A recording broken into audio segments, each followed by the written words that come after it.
François-Xavier Bellamy, vous avez parlé de l'immédiateté. Je vais vous parler du rapport au temps. Comment est-ce qu'on fait pour remettre du sens dans la transmission? Ça nécessite forcément du temps. Exactement, et je vois que avec d'autres intervenants, cette question de l'immédiateté a ressurgi comme une des difficultés que nous rencontrons aujourd'hui dans bien des lieux de notre société, dans la vie politique, dans la capacité que nous avons à nous projeter dans l'avenir.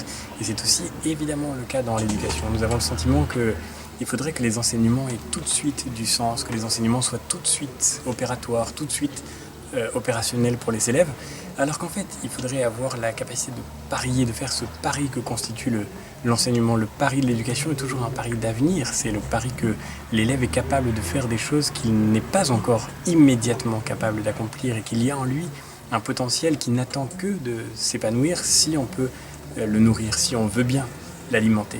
Et c'est la raison pour laquelle, effectivement, la question de l'immédiateté est au cœur, me semble-t-il, de la crise de l'éducation, de la crise de l'enseignement.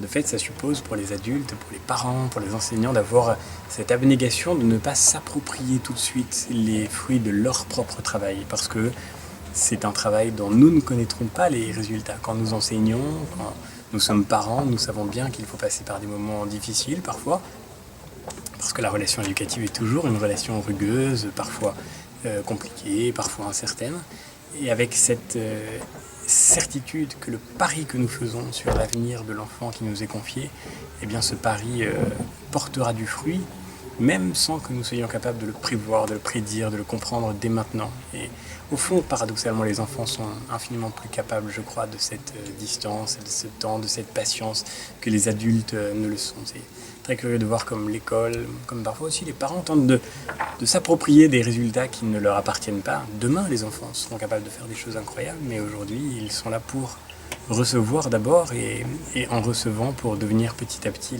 les maîtres de leur propre créativité.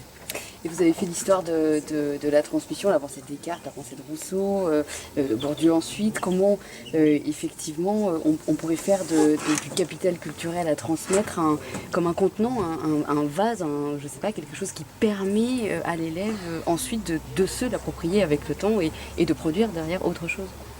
Et je crois que justement, il faut renoncer, permettez-moi de renverser la question, je crois que ce qui compte le plus, c'est de renoncer à ces images. Justement, la culture n'est pas un capital qui se partagerait. Le propre d'un capital, c'est qu'il se divise au fur et à mesure qu'on le partage. Le propre de la culture, c'est qu'elle s'augmente au fur et à mesure qu'on la partage. Elle se multiplie dans l'acte qui la transmet. Et par conséquent, il s'agit de penser en dehors de la projection qui nous fait regarder souvent la culture comme un contenu qu'on verserait dans un contenant. Il s'agit de partager ce chemin qu'est la culture, et je préférerais de très loin l'idée de chemin qui nous renvoie à la question du temps.